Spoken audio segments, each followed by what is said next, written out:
ಈಗ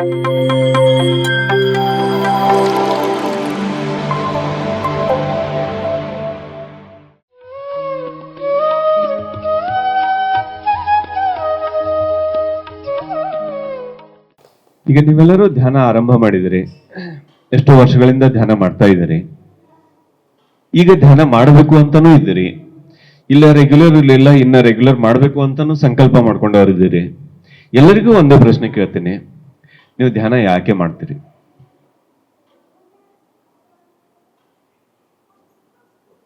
ನೀವು ಧ್ಯಾನ ಯಾವ್ದ್ರ ಸಲುವಾಗಿ ಮಾಡ್ತೀರಿ? ಆನಂದವಾಗಿ ಇರೋ ಸಲುವಾಗಿ, ಆರೋಗ್ಯಪೂರ್ಣವಾಗಿ ಇರೋ ಸಲುವಾಗಿ ನಾವು ಧ್ಯಾನ ಮಾಡ್ತೀವಿ. ಮುಗಿತಲ್ಲ ಮತ್ತೆ.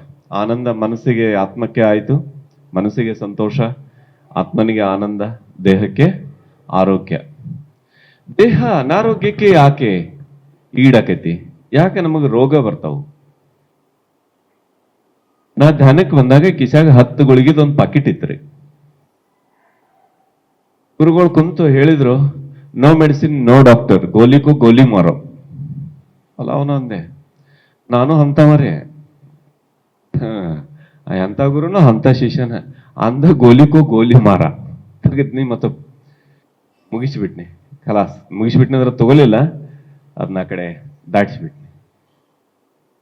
21 ವರ್ಷದ ಹಿಂದೆ ನನ್ನ ಜೋಬಿನಿಂದ ಆ ಗುಳಿಗೆ ಪಾಕೆಟ್ ತೆಗೆದು ಆಚೆ ಹಾಕಿದವನು 21 ವರ್ಷಗಳಿಂದ ಈ ದೇಹಕ್ಕೆ ಒಂದಿಷ್ಟು ಗುಳಿಗೆ, ಔಷಧಿ, ಮಾತ್ರೆ, ಇಂಜೆಕ್ಷನ್ನು, ಕೋವಿಡ್, ಪಿವಿಡ್ ಏನು ಕೊಟ್ಟಿಲ್ಲ. ಬೇಕಾ ಆರೋಗ್ಯ ನಿಮಗೂ? ಅವಕಾಶ ಹೂ ಅನ್ನಕ್ತಾರಂದ್ರೆ ಸ್ವಲ್ಪ ಸ್ವಲ್ಪ ಬೇಕಂದಂಗ. ಬೇಕೆಲ್ಲರಿಗೂ ಆರೋಗ್ಯ? ಎಷ್ಟು ಮಂದಿಗೆ ಬೇಕು? ನಿಮ್ಮದಷ್ಟೇ ಹೇಳ್ಬೇಕು ನೀವು. ಇಲ್ಲಿಲ್ರಿ, ಊಟ ಮಾಡ್ತೀರೇನಂದ್ರೆ ನಿಮ್ಗೆ ಹಸುವಾಗ್ಯಾವಲ್ಲೋ ನೀವು ನಿರ್ಣಯ ಮಾಡ್ಬೇಕು. ಎಲ್ಲಾರ್ದು ಹಸು ನೀವ್ ಹೆಂಗ್ ಹೇಳ್ತೀರಿ, ಇವ್ರಿಗೆ ಹಸುವಾಗ್ಯಾವಲ್ಲೋ ನಾ ಹೆಂಗ್ ಹೇಳಿ? ನಿಮಗ ಆರೋಗ್ಯ ಬೇಕೇನು? ಈ ಕಡೆ ಅವ್ರ ಕೈ ಎತ್ತಲಿಲ್ಲ. ಆಲ್ರೆಡಿ ನಮ್ಮ ಮತ್ತೆ ಕೈ ಎತ್ತಿ ಬಿಡ್ರಿ, ಇನ್ನೇನು ಎಲ್ಲರಿಗೂ ಬೇಕು. ಓಕೆ, ಹಂಗಾದ್ರೆ ಇದ್ರ ಕೂಡ ಇನ್ನೂ ಒಂದಿಷ್ಟು ಹೇಳ್ತೀನಿ. ನಾನು ನಮ್ಮ ನೌಕರಿಯಿಂದ ತೆಗೆದಿರ್ರಿ 1999 ಕೋರ್ಟ್ ಕೇಸಿಗೆ ಅಡ್ಡಾಡ್ತಿದ್ದೆ. ಮುಂದೆ 3 ವರ್ಷದಾಗ 2000ದಾಗ ಬೆಂಗಳೂರು ಕೋರ್ಟಿಗೆ ಹೋಗಿದ್ದೆ. ಅವಾಗ ಗುರುಗಳು ಪರಿಚಯ ಆಯ್ತು, ಧ್ಯಾನ ಪರಿಚಯ ಆಯ್ತು. ಮುಂದೆ 1 ವರ್ಷ ಧ್ಯಾನ ಮಾಡಲಿಲ್ಲ, ಮತ್ತೆ ಕನಸು ಬಿತ್ತು, ಮತ್ತೆ ಧ್ಯಾನ ಮಾಡಿದೆ. ಒಂದು ಶ್ರೀಶೈಲ್ ಟ್ರೆಕ್ಕಿಂಗ್ ಹೋಗಿ ಬಂದೆ ಗುರುಗಳು ಕೂಡ. ಅಲ್ಲಿಂದ ಧ್ಯಾನ ಆರಂಭ ಆಯ್ತು. ಏನಾತಂದ್ರೆ ಶ್ರೀಶೈಲ್ ಟ್ರೆಕ್ಕಿಂಗ್ ಹೋದಾಗ್ರೆ ಅವ ಶ್ರೀಶೈಲ್ನಾಥನ ಪ್ರತ್ಯಕ್ಷ ಆಗಿಬಿಟ್ರು. ನನ್ನ ಕೇಳಿರ ಗಟ್ಟಿಂಗಿ ಮಾರ್ಕಂಡೇಯನ್ ಗತೆ ಹಿಡ್ಕೊಂಡ್ಬಿಟ್ಟೆ. ನಂದು ಯಾನೂ ತಪ್ಪಿಲ್ಲ, ನನ್ನ ಯಾಕೆ ನೌಕರಿಯನ್ನು ತೆಗೆದರು, ನನಗೆ ತ್ರಾಸ ಯಾಕೆ? ನಾ ಇಷ್ಟು ಅಗದಿ ಕರೆಕ್ಟ್ ಇದ್ರೂ ನನಗೆ ಯಾಕೆ ಇಷ್ಟು ತ್ರಾಸ? ಅವಾಗ ಅವ ಹೇಳ್ದ, ಈ ಭೂಮಿ ತುಂಬ ನೀ ಧ್ಯಾನ, ಶಾಕಾಹಾರ, ಪಿರಮಿಡ್ ಎನರ್ಜಿ ಹೇಳ್ಕೊಂತ ನೀ ತಿರುಗಾಡ್ಬೇಕು ಅಂತ ಹೇಳ್ಬಿಟ್ಟೆ. ಮತ್ತ ಅವ ಹೇಳ ನನ್ನ ತಿರುಗಾಡ್ಕೊತ ಈಗ ನಿಮ್ಮೂರಿಗೂ ಬಂದೇನಿ. ಇದು ಒಂದು. ಇನ್ನೊಂದೇನಾತು, ಅಂದ್ಕೊಂಡು ಕೆಲಸ ಆಗ್ತಾವನ್ಲಿಕ್ಕೆ ನೌಕರಿ ಬೇಕಾಗಿತ್ತು. ಅವ್ವ ತೀರ್ಕೊಂಡು 1 ತಿಂಗಳ 1.5 ತಿಂಗಳಾಗಿತ್ತು. ಅಂತ ಟೈಮ್ನಾಗ ನೌಕರಿಯಿಂದ ತೆಗೆದ್ರು. ಕೂಸು ಹುಟ್ಟಿ 5-6 ತಿಂಗಳಾಗಿತ್ತು. ನೌಕರಿ ಒಂದು ಹೋಯ್ತು. ನನಗೆ ದುಃಖ ಅಂದ್ರೆ ಹೆಂಗಿರ್ತೈತಿ ಅಂದ್ರ ಅವಾಗ ನನಗೆಲ್ಲ ಆಗಿ ಹೋಯ್ತು. ನೌಕರಿ ಬೇಕಾಗಿತ್ತು ನನಗೆ. ನೌಕರಿ ಇರ್ಲಿಕ್ಕೆ ನನ್ನ ಗಾಡಿ ಹೆಂಗ್ ಹೊಡೆಯೋದ್ರಿ? ಆಮೇಲೆ ಒಂದ್ ದಿವಸ ಆರ್ಡರ್ ಆಯ್ತು. ಆರ್ಡರ್ ಆದ್ಮೇಲೆ ಒಂದ್ ದೇವಸ್ಥಾನದಾಗ ಕುಂತು ನಾನು ನೆಕ್ಸ್ಟ್ ಡೇ ಆಫೀಸಿಗೆ ಅಲ್ಲಿ ಏನಾಯ್ತು ಏನಿಲ್ಲ ಪೇಪರ್ ತೆಗ್ಸಲಕ್ ಹೋಗ್ಬೇಕಂತ ಮಾಡಿದೆ. ಲಕ್ಷ ಕೊಟ್ಟು ಕೇಳ್ರಿ, ನಿಮ್ಗೆ ಏನ್ ಹೇಳತ್ತೇನೆ ಅಂದ್ರೆ ನಿಮ್ಮ ಜೀವನದಾಗ ನಿಮಗ್ ಬೇಕಂದದ್ದು ಸಿಗೋದು ಹೆಂಗ ಅಂತ ಹೇಳಲಿಕ್ಕತ್ತೇನೆ. ಒಂದ್ ಕಡೆಯಿಂದ ಗುರುಗಳ ಧ್ವನಿ ಬಂತು, ನಿನ್ನ ಆರ್ಡರ್ ಹೆಂಗಾಯ್ತು ನೋಡ್ತೀಯೇನು ಅಂತ. ನಾ ಹೂನ್ರಿ ಅಂದೆ. ಆ ಕೋರ್ಟ್ ಸೀನ್ ತೋರಿಸಿರ್ರಿ ನನಗ. ಮ್ಯಾಲೆಲ್ಲ ಜಡ್ಜ್ ಮಗ, ಇವ್ರ ಮಗ, ಬಂಗಾರ ಬೆಳಕ ದೇವ್ರದ್ದು ಶಿವನ ನಿಂತ. ಅವನ್ ಜಡ್ಜಿಗೆ ಕೇಳಿಸವತ್ತದ ಅಡ್ವೊಕೇಟ್ ಹೇಳಿದ ಕಿವಿಗೆ ಬಂಗಾರ ಬೆಳಕಿನಾಗ ಆ ವಕೀಲ್ತಿ ಧ್ವನಿನ ಜಡ್ಜ್ ಕಡೆ ಬರುವತ್ತದ ಒಳಗೆ ಆರ್ಡರ್ ಬರ್ಕೊ ಅಂತ ಹೇಳ್ರು. ಇದು ಕಣ್ಣಾರೆ ತೋರಿಸಿರು. ಈಗ ಹೇಳ್ರಿ, ಆರೋಗ್ಯ ಬಂತು, ಅದ ಕಾಲೇಜ್ನಾಗ ಒಳ್ಳೆ ನೌಕರಿ ಬಂತು, ನನಗೇನ್ ಬೇಕೆಲ್ಲ ಸಿಕ್ತಲ್ರಿ. ಮತ್ತೆ ಇಷ್ಟು ಅನಾಥ ಪ್ರಜ್ಞೆ ಇದ್ದ ನನಗ ಇಷ್ಟು ಸಿಕ್ಕಿರ್ಬೇಕಾದ್ರೆ ಇನ್ನಿದನ್ನ ಅವ ಬೇರೆ ಹೇಳ್ಬಿಟ್ಟಾನ ಇದನ್ನ ಹೇಳ್ಕೊಂತ ತಿರುಗಾಡ ಅಂತ. ಮತ್ತ ಅವ ಹೇಳಾನ, ಇನ್ ಯಾರೇ ಬೇಡ ಅಂದ್ರ ನಾ ಯಾಕೆ ಕೇಳ್ಬೇಕ್ರಿ? ಮೊದಲು ಏನಾಗಿತ್ತಂದ್ರ ನೌಕರಿ ಇಲ್ಲ, ಅವೋ ಒಂದಿಲ್ಲ, ಈಕಿ ಸಣ್ಣ ಕೂಸ, ಮೊದ್ಲನ ಧಾರ್ಮಿಕ ಮನುಷ್ಯ, ನಾ ಎಲ್ರಿ ಧ್ಯಾನ ಕೂತ್ನಂದ್ರ ಅಂಜಿ ಗದ್ಲ ಬಸ್ತಾಳ ಬಾಯಕಿ, ನನ್ನ ಗಂಡ ಏನು ಹೊಕ್ಕ ನಿನ್ ಮನಿ ಬಿಟ್ಟ ಅಂತ ನನಗೊಂದು ಕಾಲ್ಪನಿಕ ಭಯ ಬಂದ ನನ್ನ ಹೆಂಡತಿ ಮುಂದೆ ನಾ ಧ್ಯಾನ ಮಾಡ್ಲಿಲ್ರಿ. ಹಿಂಗಾಗಿ ನಂದು ಏನೆಲ್ಲ ಆಗಿತ್ತು ಜೀವನ. ಇವತ್ತ ನಿಮ್ ಮುಂದ್ ಕುಂತು ಇಷ್ಟ ಸಮಾಧಾನಲ್ಲೇ ಮಾತಾಡಕತ್ತೀನಿ. ಅದೇ ಕಾಲೇಜ್ದಾಗ ನೌಕರಿ, ರಾಜಾನುಗತಿ ಇದೀನಿ, ಎಲ್ಲಾ ಪಗಾರ ಐತಿ. ಮತ್ತೆ ಒಮ್ಮೆ ಇನ್ನೂ ಒಂದು ಹೇಳ್ತೀನಿ ನಿಮ್ಗೆ. ಆಮೇಲೆ ಇನ್ನೊಮ್ಮೆ ಅದು ಒಮ್ಮೆ ಒಂದು 4-5 ವರ್ಷ ಆಗೋಣ, ಮತ್ತೆ ಒಂದ್ ಸ್ವಲ್ಪ ಪ್ರೈವೇಟ್ ಇನ್ಸ್ಟಿಟ್ಯೂಷನ್ ಗೊತ್ತಲ್ಲ ಅದು ಕೊಡಂತ ಹೇಳಿ ಎಲ್ಲ ಕಮಿಟಿ ಮೆಂಬರ್ಸ್ ಅದು ಬಂದ ನಮಗ್ ತಿರುಗಿ ಮಾತಾಡಿದ್ವಿ. ಮೀಟಿಂಗ್ ಕರೆದ್ರು, ಮತ್ತೆ ಅವ್ರಿಗೆ ನಾ ಸರಿಯಾಗಿ ಉತ್ತರ ಕೊಟ್ಟೆ.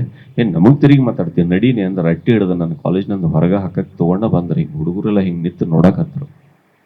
ಅಷ್ಟೆಲ್ಲ ಮಂದಿ 7-8 ಅಲ್ಲಿ ಒಂದು ಬೆಳಕ, ಅಲ್ಲಿ ಆ ಜಾಗದಾಗ ನಾನು ತಂದು ಕೂಡಲೇ ಆ ತಾಕತ್ತು ಬಂದ್ಬಿಡ್ತು. ಮತ್ತೆ ಗೊತ್ತೈತಿಲ್ಲ, ನಾವು ಬೆಳಗಾವ್ ಮಂದಿ ನೀ ಹೋ ಮಗನ ನನಗ್ ಕೈ ಹಚ್ಚ ತಿರುಗಿ ಬಹಳ ಸಾದ ಹೇಳತ್ತೇನೆ. ಆ ಲೆವೆಲ್ಗೆ ತಗೊಂಡೆ. ಅಟ್ಟೆಲ್ಲ ಮಂದಿ ಅಂಜ್ ಹೋಗಿ ಬಾಗ್ಲ ಹಾಕೊಂಡ್ರು, ಇನ್ನೇನೋ ಹಾಕೈತೆ ಅಂದ. ಆ ಲೆವೆಲ್ಗೆ ತಿರುಗಿ ನೀವು ಇಮ್ಯಾಜಿನ್ ಮಾಡ್ರಿ, ಆ ಲೆವೆಲ್ಗೆ ತಿರುಗಿ ನಿಂತಿರ್ಬೇಕು. ಆಮೇಲೆ ಎಲ್ಲ 20-30 ಮಂದಿನ ಸ್ಟಾಫ, ಪ್ರೊಫೆಸರ, ಪ್ರಿನ್ಸಿಪಲ, ಪ್ಯೂನ, ಕ್ಲಾರ್ಕ ಎಲ್ಲರನ್ನು ಮೀಟಿಂಗ್ ಕರೆದ್ರು. ಬಾಗ್ಲ ಹಾಕೊಂಡು ನಾವೊಬ್ಬ ಹೊರಗ, ಅವರೆಲ್ಲ ಬಾಗ್ಲ ಹಾಕೊಂಡು ಮೀಟಿಂಗ್ ಮಾಡ್ರ ನನ್ನ ಸಂಬಂಧ. ಹೊರ ಬಾಗ್ಲ ಹಾಕೊಂಡಾರ, ನೀ ಗೆದ್ದು ಹೋಗಬೇಕೇತಪ್ಪ ಅಂದೆ. ನನಗೆ ಅವ್ರ ಒಳಗೆ ಎಲ್ಲರೂ ಒಳಗದಾರ, ನೀವು ಒಬ್ಬ ಹೊರಗದಿ. ಆಮೇಲೆ ಅವ್ರ ಮೀಟಿಂಗ್ ಅಂದ್ರೆ ಯಾರು ಕೇತಪ್ಪನವ್ರು ಕೂಡ ಮಾತಾಡಬೇಡ್ರಿ ಅಂತ. ಇವತ್ತಿಗೆ ಯಾರು ಮಾತಾಡಂಗಿಲ್ರಿ. 7-8 ವರ್ಷ ಅಂತೂ ಯಾರೋ ಒಬ್ರು ನಾನು ಕೂಡ ಮಾತಾಡಿಲ್ಲ. ಹೆಂಗಿರ್ಬೇಕು ಒಬ್ಬ ಮನುಷ್ಯನ ಪರಿಸ್ಥಿತಿ? ಹೋಗ್ಬಿಡುದ ವಿದ್ಯಾರ್ಥಿಗಳು ಅಷ್ಟೇ ಪಾಠ ಮಾಡೋದು, ಇಲ್ಲಾಂದ್ರೆ ಗಪ್ ಕುಂಡುದು, ಮತ್ತು ಮ್ಯಾನೇಜ್ಮೆಂಟ್ ಸಪೋರ್ಟ್ ಮಾಡೈತೆ. ದಿನ ನಾನು ಎಗರಾಡಿ ಹಾರಾಡಿ ಇನ್ಸಲ್ಟ್ ಮಾಡೋದು, ಚೀರಾಡೋದು ಇವರೆಲ್ಲ ಚಾಲು ಮಾಡಿಬಿಟ್ರು. ಇರ್ಬೇಕು ಹೆಂಗ್ರಿ? ಒಂದು ಸಾಯ್ಬೇಕು, ಇಲ್ಲ ಇಲ್ಲಿದ ಟ್ರಾನ್ಸ್ಫರ್ ಆಗಕ್ಕೂ ಹೋಗಕ್ಕೂ ಬರಂಗಿಲ್ಲ, ಬಿಟ್ಟ ಹೋಗ್ಬೇಕು, ಬದುಕೋದು ಹೆಂಗ್? ಅವಾಗ ಕಿವ್ಯಾಗ ಒಂದು ಧ್ವನಿ ಕೇಳಿಸ್ತು, ನಿನ್ನವರ ದಾರಿ ತಪ್ಸಕ್ಕ ಗೊತ್ತಿ ಕುಡಿಯಾಕತ್ತಾರು ಅಂತ. ಅದ ಚಾಕ್ ಪೀಸ್ ಡಸ್ಟರ ಇಟ್ಟೆ, ಕೈ ತೊಳ್ಕೊಂಡೆ, ಗಾಡಿ ತೊಗೊಂಡು ಮನೆಗೆ ಹೋದೆ. ಒಂದು ಪುಸ್ತಕ ಅರ್ಧ ಆಗಿತ್ತು. ದಿನ ಎಲ್ಲರೂ ಮಾತಾಡ್ಕೊಂತಿರೋಣ, ಒಂದು ಕೆಲಸ ಆಗಲ್ರಿ. ಎಲ್ಲರೂ ಮಾತಾಡೋದು ಬಿಡ್ಲಿ, ಸಿಕ್ಕಾಪಟ್ಟಿ ಕೆಲ್ಸಕ್ಕ. ಮನ್ಯಾಗ ಯಾರಿಲ್ಲ ಅಂದ್ರೆ ಆ ದಿವಸ 10 ಪಟ್ಟಿ ಕೆಲ್ಸಕ್ಕ. ಯಾರೇ ಒಬ್ರಿದ್ರು ಒಂದು ಕೆಲಸ ಹೋಗುದಿಲ್ಲ. ಆಮೇಲೆ ಪುಸ್ತಕ ಬೇರೆಕ್ ಚಾಲು ಮಾಡಿದೆ. ಆತ್ಮಾಯಣ ಅನ್ನೋ ಭೂಮಿ ಮೇಗಿನ ಶ್ರೇಷ್ಠ ಪುಸ್ತಕ ಅವತ್ತು ಕನ್ನಡದಾಗ ಬಂತು. ಎ ಸೋಲ್ಸ್ ಜರ್ನಿ ಅಂತ ಇಂಗ್ಲಿಷ್ ಪುಸ್ತಕ, ಅದು ಪೀಟರ್ ರಿಷೆಲ್ ಅನ್ನೋರು ಬರ್ದವರು. ಅದು ಕನ್ನಡ ಪುಸ್ತಕ ಬಂತು. ಗುರುಗಳು ಬಹಳ ಖುಷಿ ಆದರು. ಆಮೇಲೆ ಮತ್ತೊಂದು ಪುಸ್ತಕ ಕೊಟ್ರು, ಪಿರಮಿಡ್ ಯುಗ ಅಂತ, ಅದು ಮಾಡಿದೆ. ಮತ್ತೊಂದು ಹೇಳ್ರು, ಉಸಿರು ಮತ್ತು ಧ್ಯಾನ ಅಂತ, ಬ್ರೆತ್ ಅಂಡ್ ಮೆಡಿಟೇಷನ್ ಅಂತ ಗುರುಗಳು ಮಾಡಿದ ಪುಸ್ತಕದು, ಅದನ್ನು ಮಾಡಿದೆ. ಮತ್ತೊಂದು ಧ್ಯಾನ ಸೂರ್ಯ ಅಂತ ಒಂದು ಮಾಡಿದೆ. ಆಮೇಲೆ ಧ್ಯಾನ ಮಾಡುವುದು ತುಂಬಾ ತುಂಬಾ ಸುಲಭ ಅಂತ ಒಂದು ಸಣ್ಣ ಪುಸ್ತಕ, ಅದನ್ನು ಮಾಡಿದೆ. Meditation is very very easy ಅಂತ. ಆಮೇಲೆ ಈಗ ಹೋದ ವರ್ಷ ಕೋವಿಡ್ ಟೈಮಲ್ಲಿ the untold story of Sita ಅಂತ ಒಂದು ಪುಸ್ತಕ ಹೇಳಿದ್ರು ಗುರುಗಳು, ಓದೋದನ್ನ ಅಂತ. ಓದ್ದೆ. ಹೆಂಗೈತೆ ಅಂದ್ರು, ಬಹಳ ನಂಬರ್ 1 ಐತಿ ಅಂತ. ಕನ್ನಡದಾಗ ಮಾಡಂದ್ರು. ಮಾಡಿ ಬುದ್ಧ ಪೂರ್ಣಿಮೆಗೆ ರಿಲೀಸ್ ಆಯ್ತು. ಈಗ 3 ತಿಂಗಳದಾಗ 3,000 ಪುಸ್ತಕ ಖರ್ಚಾದು. ಪತ್ರಿ ಸರ್ ಸ್ಪಷ್ಟವಾಗಿ ಹೇಳ್ತಾರೆ, ಭೂಮಿ ಮ್ಯಾಗಿನ ಶ್ರೇಷ್ಠ ಪುಸ್ತಕ. ಇಡೀ ಭೂಮಿ ಮ್ಯಾಗ ಎಷ್ಟು ಪುಸ್ತಕ ಅದಾವೋ ಅದ್ರಾಗ ಶ್ರೇಷ್ಠ ಪುಸ್ತಕ.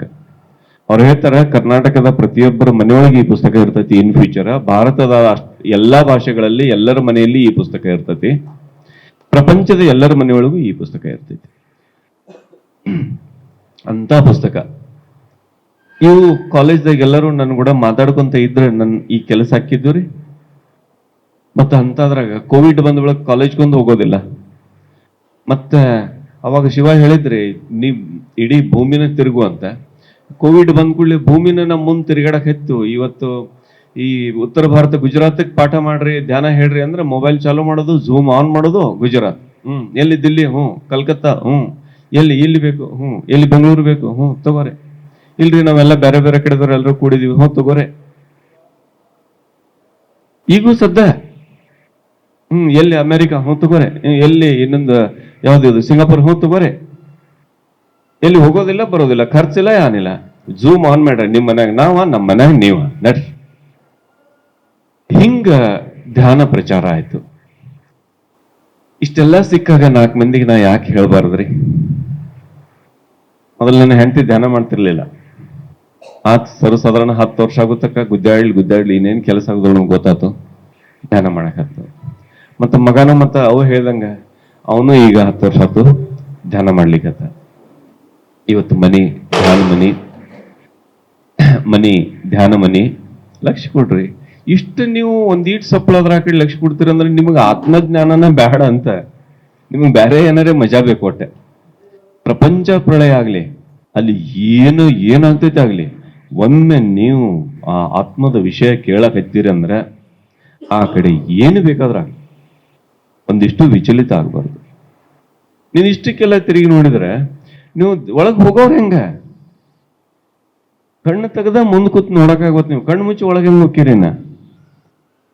ನೆನ್ಪಿಟ್ಕೊಡ್ರಿ, ಏನಾದ್ರೂ ಆಗ್ಲಿ, ಏನ್ ಬೇಕಾದ್ರೂ ಆಗ್ಲಿ, 1 ತಾಸು ಈಗ ನಾ ಕುಂತೀನಿ, ಯಾರ ಬಾಡಿ ವೆಕೇಟ್ ಮಾಡ್ರೂ ಪೂರೈಸ್ತೈತಿ, ನಾ 1 ತಾಸು ಕಣ್ ತೆಗೆಯಂಗಿಲ್ಲ. ಏನ್ ಪ್ರಳಯ ಆದ್ರೂ ಪೂರೈಸ್ತೈತಿ, ನಾ 1 ತಾಸು ಕಣ್ತೆ. ಇಷ್ಟು ದೃಢ ಸಂಕಲ್ಪ ನಿಮ್ಮೊಳಗಿದ್ರ 41 ದಿನದಾಗ ನೀವು ಯಾರ್ಯಾರು ಪರಮಾತ್ಮ, ಭಗವಂತ, ದೇವರು, ದೇವತೆ ಅಂತ ಕರಿತೀರೋ ಅವರೆಲ್ಲರೂ ನಿಮ್ಮೊಳಗೆ ಕಾಣಿಸ್ತಾರೆ. 24 ತಾಸಿನಾಗ ನೀವು 3 ತಾಸು ಜರ್ ಈಗ ಸದ್ದ ಇವತ್ತಿನಿಂದ ಆದದ್ದಾಗಿ ಹೋಯ್ತು. 41 ದಿವಸ ನೀವು ಕಂಟಿನ್ಯೂ ಜರ್ ಪ್ರಾಕ್ಟೀಸ್ ಮಾಡ್ರೆ ನಿಮ್ಮೊಳಗಿನ ರೋಗಗಳು ಹೋದದ್ದು ನಿಮಗ ಗೊತ್ತಾಗೈತಿ. ನಿಮ್ಮೊಳಗಿನ ಜಡತ್ವ ಹೋದ ನಿಮಗ ಗೊತ್ತಾಗೈತಿ. ನಿಮ್ಮೊಳಗಿನ ಆಲಸಿ ಕಿತ್ತು ಹೋದ ನಿಮಗ ಗೊತ್ತಾಗೈತಿ. ನಿಮ್ಮೊಳಗೆ ಶಾಂತ ಆದದ್ದು ನಿಮಗ ಗೊತ್ತಾಗೈತಿ. ಮತ್ತಿನ್ನೇನ್ ಬೇಕ್ರಿ? ಇಷ್ಟು ಮಾಡ್ಕೊಂತ ಎಲ್ಲಾ ಪೂರ್ವ ಜನ್ಮಗಳು ಗೊತ್ತದು. ಹಿಂದಿನ ಜನ್ಮದಾಗ ಏನಿದ್ನಿ, ಆ ಕಡೆ ಏನಿದ್ನಿ, ಇನ್ನು ಆ ಕಡೆ ಏನಿದ್ನಿ. ಈಗ ಸದ್ದ ನಾನು ಕಾಲೇಜ್ನಿಂದ ತೆಗೆದ ದಿನ ನಾನು ಕೊಲ್ಲಾಕ್ ನಿಂತಾರಲ್ಲ, ಇವ್ರಿಗೆ ನನಗೆ ಏನು ಸಂಬಂಧ? ಎಷ್ಟು ಜನ್ಮದಾಗ ನಾನು ಕೊಲ್ಕೊತ ಬಂದಾರು? ಎಲ್ಲ ಇವರ ಹಿಸ್ಟ್ರಿ ಸಹಿತ ಗೊತ್ತ. 2 ಸಲ ಸಾವು ಬಂದಿತ್ತು. 2012ರಾಗ ವೈಜಾಗ್ ಧ್ಯಾನ ಮಹಾಚಕ್ರ ಮುಗಿಸ್ಕೊಂಡ್ ಬರುವಾಗ ಬಸ್ನಾಗಿದ್ದೆ, ಬಂತು. ಇಷ್ಟೆಲ್ಲ ಕೆಲಸ ಮಾಡಾಕೈತೇನಿ, ಅದಷ್ಟು ಅರ್ಧ ಉಳಿತೈತಿ. ಈಗ ಸದ್ದ ನಂದಂತೂ ತಯಾರೈತಿ, ಉಳಿದ್ನಿ ಮಾಡ್ತೇನೆ, ಇಲ್ಲಾಂದ್ರೆ ರೆಡಿ ಅಂತ ಆ ಕಡೆ ಕುಂತವ್ರನ್ನ ಸ್ವಲ್ಪ ನೋಡ್ನಿ, ಕಣ್ಣು ಮುಚ್ಕೊಂಡು ಧ್ಯಾನಕ್ಕೆ ಕುಂತೀನಿ. ಹೋಗಿತ್ತು, ಹೋಯ್ತದು, ದಾಟಿ ಹೋಯ್ತು. ಮನೆಯೊಳಗಿದ್ದಾಗ ಒಮ್ಮೆ ಬಂತು, ಆಕೆ ಅಡಿಗೆ ಮಾಡಾಕತ್ತಾಳ, ಅವ್ನ ಹುಡುಗ ಓದಾಕೈತಾನ. ಈ ಕೋವಿಡ್ ಟೈಮ್ನಾಗ ಈಗ ಊರಿಗೆ ಬಂದಿದ್ದ. ಬಂತು, ಕರಡಿ ಮುಂದೆ ನಿಂತಿದ್ದೆ, ಎಲ್ಲ ಪ್ಯಾಕ್ ಆಯ್ತು. ಹೇಳ್ಬೇಡ ಮನ್ಯಾಗ ಯಾರಿಗೆ ಹೇಳ್ರ, ಮತ್ತೆ ನಿನ್ ಧ್ಯಾನ ಸ್ಥಿತಿ ಅಳಿಗಾಡಿಸ್ತಾರ, ಅವ್ರ ಗದ್ಲ ಮಾಡ್ತಾರ ದವಾಖಾನೆ. ಸುಮ್ ಗಪ್ಪ ಹೋಗಿ ಮಕ್ಕೋ ಅಂತ ಧ್ಯಾನ ಮಾಡ್ಕೊಂತ ಖಾಲಿ ಮಾಡುವ. ಹಿಂಗೆ ಇಷ್ಟು ವಿಚಾರ ಮಾಡಿ ನಾ ಹೆಜ್ಜೆ ಇಟ್ಟಿರ್ಲಿಲ್ಲ. ವಾಂತಿ ಭೇದಿ ಆಗಿ ಮತ್ತ ತಾಜಾ ಮತ್ತ ಹೊಸ ಮನುಷ್ಯ. ಏನ್ ಬಂತ ಸಾವ ರೈಟ್ ಹೇಳಕ್ ತಯಾರದನ್ನ, ಯಾರಿಗೂ ಹೇಳಲ್ಲ ರೈಟ್ ಹೇಳಕ್ ತಯಾರದನ್ನ, ಏನ ಗದ್ಲ ಮಾಡ್ತೀರಿ ಮತ್ತೆ? ಅಂದ್ರೆ ಏನಿದ್ರ ಅರ್ಥ? ಧ್ಯಾನ ಅಂದ್ರೆ ನೀವು ಈ ಕಡೆದು ಜ್ಞಾನ ಬರ್ತೈತಿ, ಆ ಕಡೆದು ಜ್ಞಾನ ಬರ್ತೈತಿ. ಅವ್ರು ಹೇಳಿದ್ರು ಸ್ಟಾರ್ಟಿಂಗ್, ನಿಮ್ಮ ಆಲಸ್ಯತನದಿಂದ ನೀವು ನೆಪ ಹೇಳ್ತೀರಿ. ಆಲಸ್ಯತನ ಯಾಕೆ ಬಂದಿದೆ ಅಂದ್ರೆ ಸತ್ಯವಾದ ಮಾತು, ನಿಮ್ಗೆ ಅದರಲ್ಲಿ ಇನ್ನೂ ಆಸಕ್ತಿ ಸರಿಯಾಗಿ ಮೂಡಿಲ್ಲ. ಆಸಕ್ತಿ ಯಾಕೆ ಮೂಡಿಲ್ಲ ಅಂದ್ರೆ ಅದ್ರ ರುಚಿ ತಗೊಂಡಿಲ್ಲ ಧ್ಯಾನದ್ದು. ಒಮ್ಮೆ ಅದು ರುಚಿ ತಗೊಂಡ್ರೆ ನೀವು ಬಿಟ್ಟು ಬರೋದಕ್ಕೆ ಆಗೋದಿಲ್ಲ. ಯಾಕೆ ಅನ್ಸ್ತೀರಿ ಅಂದ್ರೆ ಒಟ್ಟು ನಿಮ್ಗೇನೋ ಕಲಿಸ್ಬಿಟ್ಟಾರಲ್ಲ ದೆವ್ವ ಬತ್ತಂತ. ದೆವ್ವ ಅಂದ್ರೆ ಸಾವು ಅಂದ್ರೆ ಒಟ್ಟು ಸಾವು ಒಂದು ಬರಬಾರ್ದು ಮನುಷ್ಯಾಗ. ದವಾಖಾನೆ ಹೋಗ್ತಾನ, ಸಲೈನ್ ಹಾಕೋತಾನ, ಮತ್ತೆ ಇಂಜೆಕ್ಷನ್ ಹಾಕೋತಾನ, ಮತ್ತೇನೋ ಏನ್ ಬೇಡದ್ದು ಗುಳಿಗೆ ಎಲ್ಲ ತಿಂತಾನ, ಖರೆ ಒಟ್ಟು ಬದುಕಿರ್ಬೇಕು ಅವ. ಇದೆಂತ ಅಂಜಿಕಿರಿ? ಇಷ್ಟು ಇಲ್ಲೇ ಕೊಂಡೋಕ್ಕಿಂತ ಹೊರಗೆ ಜರ ಮಳೆ ಗಾಳಿ ಜರ ಬರ್ರಿ ನೋಡಕ್ರಿ, ಮಳೆ ಅದ ನೋಡ್ರಿ ಕುಣಿವಂಗ ಅನಿಸ್ತದೆ. ಹೊರಗೆ ಹೋಗಕ್ಕೂ ತಯಾರಿರ್ಬೇಕು, ಒಳಗೆ ಬರಕ್ಕೂ ತಯಾರಿರ್ಬೇಕು. ಆವಾಗ ನೀವು ಎಲ್ಲ ಭಯ ಗೆಲ್ತೀರಿ. ಎಲ್ಲ ಭಯ ಗೆಲ್ಲೋದೇ ಮುಕ್ತಿ. ನಿಮ್ಮ ಭಯ ನೀವು ಗೆಲ್ಲೋದೇ ಮುಕ್ತಿ. ಈಗ ನಿಮಗೇನು ಪ್ರಶ್ನೆ ಬೇಕು ಕೇಳ್ರಿ.